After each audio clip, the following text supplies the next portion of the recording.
Salam alaikum, bonjour à tous. Tout d'abord, je tiens à remercier Biform et EduTech de nous avoir donné cette occasion. Je me présente, Fatima Bibah, diététicienne de santé publique, chef d'unité de nutrition au service de sénologie et de pelvis CAC Belabès, directrice de l'académie, académie virtuelle de langue étrangère et de formation professionnelle. Donc, sans plus tarder, je commence la formation. Alors, la formation en diétothérapie ou bien de nutrition. Tout d'abord, on doit distinguer la différence entre un praticien en nutrition, un diététicien nutritionniste et un médecin nutritionniste. Alors, la première distinction, c'est l'étude, le niveau d'étude. Un praticien en nutrition, c'est celui qui a fait une formation en nutrition d'une manière supplémentaire.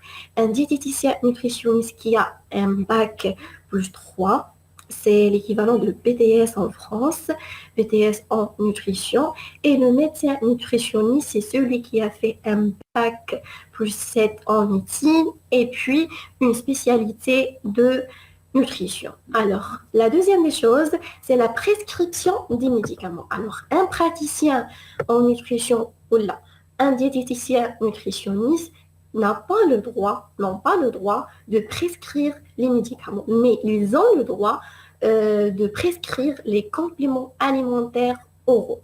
Par contre, un médecin nutritionniste, il peut prescrire bien sûr les médicaments et les compléments alimentaires oraux. Si on va prendre l'exemple, la consultation pour un diabétique, le diabétique, par exemple, un praticien en nutrition ou un diététicien nutritionniste, ce dernier va demander un bilan biochimique. Si le diabète est confirmé, le diététicien ou bien le praticien en nutrition va lui orienter chez un médecin diabétologue ou bien un endocrinologue ou un interniste. Alors, ce dernier-là va décider le schéma de traitement, soit des compléments, du complément oraux, c'est-à-dire du traitement oral, ou là de l'insuline, etc. Mais qui nous sur la phase de traitement diététique, ça c'est le rôle d'un diététicien ou là d'un praticien en nutrition. Donc, en grosso modo, le praticien en nutrition ou là un diététicien nutritionniste n'a pas le droit de prescrire les médicaments ou là du traitement du schéma. Alors, la base de la diététique. Tout d'abord, l'alimentation doit être suffisante, c'est-à-dire d'apporter la quantité d'alimentation permettante à l'individu de vivre et d'effectuer ses activités, c'est-à-dire selon le besoin énergétique. D'accord? La deuxième des choses, ça doit être saine, c'est-à-dire elle doit respecter l'hygiène alimentaire et finalement, ça doit être équilibré, c'est-à-dire de contenir un aliment de chaque groupe, et non pas un seul groupe. Donc, l'alimentation doit apporter aussi une quantité suffisante d'eau, bien sûr, sous forme de boisson, afin que les urines soient toujours claires. Alors, on va expliquer cette pyramide alimentaire et on va expliquer aussi pourquoi c'est une pyramide. On va commencer par la base. Le premier groupe, c'est les boissons. C'est recommandé de les consommer selon votre soif. Après, on a les céréales et dérivés. Par exemple, du pain, du riz, du pomme de terre. C'est recommandé de les consommer à chaque repas. Ensuite, on a les légumes et fruits. C'est recommandé de les consommer en moins 5 fois par jour au total. Ensuite, on a le lait et produits laitiers. C'est recommandé de les consommer 3 fois par jour. Donc, vous remarquez que la pyramide a commencé de se diminuer. Et c'est pour cela, c'est une pyramide. C'est-à-dire, c'est selon la recommandation de nombre de la consommation. D'accord? Après, on a les VPO, viande, poisson, œufs. C'est recommandé de les consommer 1 à 2 fois par jour.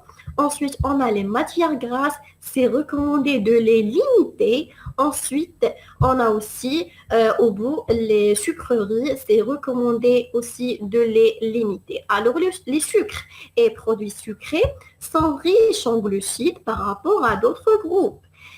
Les lipides aussi, les matières grasses sont riches en lipides par rapport à d'autres groupes et aussi les VPO sont riches en protéines par rapport à d'autres groupes. Donc c'est pour cela c'est une pyramide. De la base au bout, c'est selon les recommandations sanitaires. Alors c'est quoi les micronutriments et macronutriments? Alors, les macronutriments, ce sont les éléments majoritaires des aliments, c'est-à-dire des protéines, des lipides, des glucides. Et c'est ces derniers qui donnent de l'énergie, de besoins énergétiques. D'accord? Les micronutriments sont les nutriments qui n'apportent pas d'énergie, mais ils sont essentiels pour notre corps et notre bien-être, tels que les vitamines, les minéraux et les oligoéléments. Par exemple, la vitamine D, les oméga 3, la vitamine C. Donc, moi, je ne prends pas mon énergie par des micronutriments de la vitamine C ou la manisha par les oméga 3 ou la vitamine C. Mais par contre, les protéines ou les lipides ou les glucides qui donnent de l'énergie, qui donnent des calories, je calcule le menu TI par des protéines. Je ne calcule pas ce dernier par les micronutriments. Alors, en grosso modo, les macronutriments, je les prends par une alimentation, protéines, lipides, glucides, et les micronutriments, je les prends par une supplémentation. Donc, si un patient, je vais lui donner du protéine, je vais lui donner un groupe alimentaire qui est riche en protéines, par exemple les VPO ou du lait, d'accord? Si je vais lui supplémenter en un micronutriment, par exemple, personne A a un déficit en vitamine C, je vais supplémenter la vitamine C. Certes, les aliments contiennent des micronutriments, mais si quelqu'un a un déficit, je vais lui supplémenter en ce dernier. D'accord? Alors, les règles d'or en diététique en tant que diététicien. La première des choses, c'est de respecter la règle ménométique 421 GPL. Qu'est-ce que ça veut dire? 421 GPL, c'est que chaque aliment doit contenir 4 portions de glucides, 2 portions de protéines et 1 portion de lipides.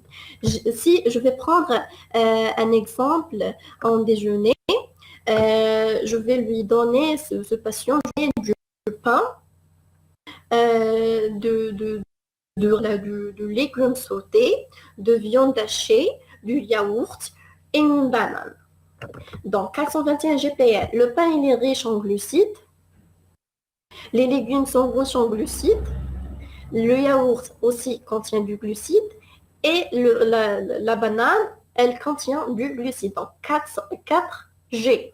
2 P, c'est-à-dire 2 portions de protéines. Donc la viande hachée contient de protéines et le yaourt contient de protéines. Et finalement, une portion de lipides, ça peut être une cuillère à café rajoutée d'huile rajoutée lors de cuisson. Alors, le diététicien aussi doit apporter un type de substitution et non pas d'interdiction. Donc, le diététicien n'interdit jamais un aliment à un patient, mais on le change, on le substitue. Par exemple, je ne vais pas interdire le pain à mon patient, mais je vais remplacer le pain blanc par un pain complet. Donc, c'est ça le type de substitution. Troisièmement, c'est de respecter l'hygiène alimentaire, bien sûr. Ne sautez jamais le repas. On a 4 fins physiologiques. Le petit déjeuner, le déjeuner, la collation de 16 heures et le dîner. Ne pas prendre 2 féculents à la fois. Par prendre du couscous. Je vais supprimer de la pomme de terre parce qu'elle contient de féculents. D'accord? Ne pas cuire un aliment deux fois parce que la cuisson égale une augmentation de calories. Donc, tant que je cuis mon aliment, égale, donc, j'augmente la pomme glucide. Donc, c'est interdit en cas de diabète ou là, en cas d'obésité. Ne mangez jamais les fruits sur estomac vide parce que la plupart sont acidiques et jamais aussi le soir. Pourquoi jamais le soir? Parce que on doit respecter l'horloge humaine.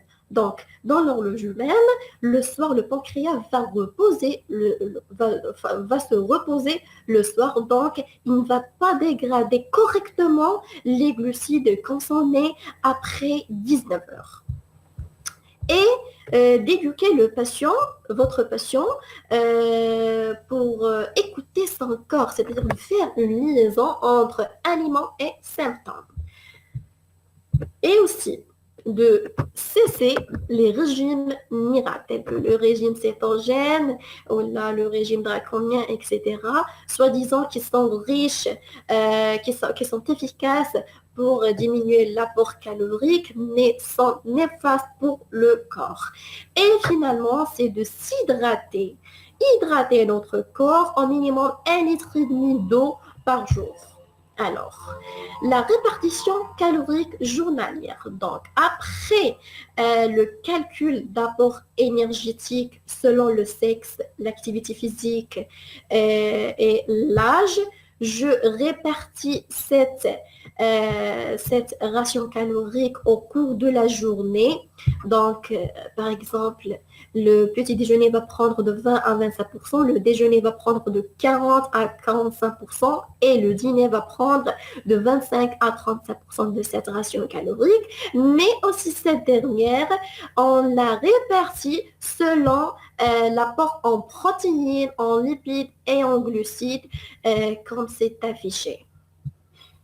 Alors, tant que je suis diététicienne et j'ai une longue expérience dans le service de sénologie et de pelvis de Centre de lutte contre le cancer, j'ai voulu vous parler sur la diététique du cancer.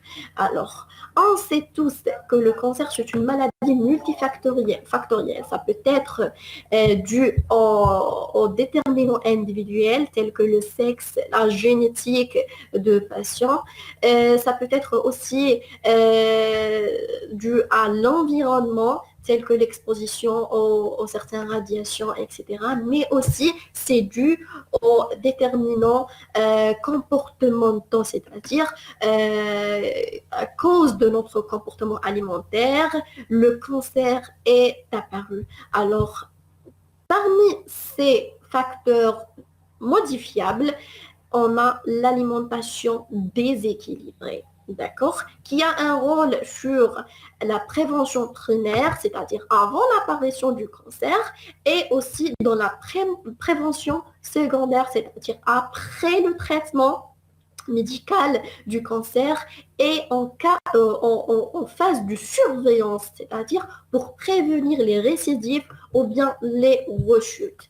Alors, selon l'INCA, l'Institut national du cancer, ils ont montré des études que 40% des cancers, on peut les éviter grâce à des changements de mode de vie. Et l'alimentation de cette laque-là présente 5,4% de comportement à changer. D'accord? Donc, selon le NACR et World Cancer Research Fund et American Institute, ils ont montré des études qui prouvent que l'obésité et l'alimentation moderne sont impliquées dans l'apparition des cancers. Quelle est cette alimentation moderne? C'est l'alcool, les graisses saturées oxydées, viandes transformées telles que les charcuteries et le sucre raffiné. Alors, c'est un schéma publié par Nadia Bastide, qui est une chercheuse universitaire et professeure en scénologie aussi. Alors, elle a montré que lors de la consommation des charcuteries, ça provoque une nitrosation, donc ça provoque une mutation de l'ADN et une génotoxicité qui provoque un adénocarcinome, c'est-à-dire un cancer. Et aussi, lors de la consommation excessive des viandes rouges, ça provoque aussi une lipopéroxydation et donc un adénocarcinome. C'est le même parcours que les charcuteries. Et donc, une apparition des cancers, plutôt une provocation du cancer. Et aussi, dans la phase du traitement, c'est-à-dire de chimiothérapie, c'est le rôle de la diététique, c'est d'éviter les aliments interférents avec le traitement. D'accord? Quels sont ces aliments-là? C'est le soja et le pamplemousse qui ont des molécules qui le traitement et provoquent une absorption excessive de ces médicaments-là ou bien du traitement-là et donc une aggravation des effets secondaires tels que les diarrhées excessives, la faiblesse, la sarcopénie, les aftes, les mucites, etc. Donc c'est très important d'éviter ces aliments interférents. D'accord? Et merci pour votre attention.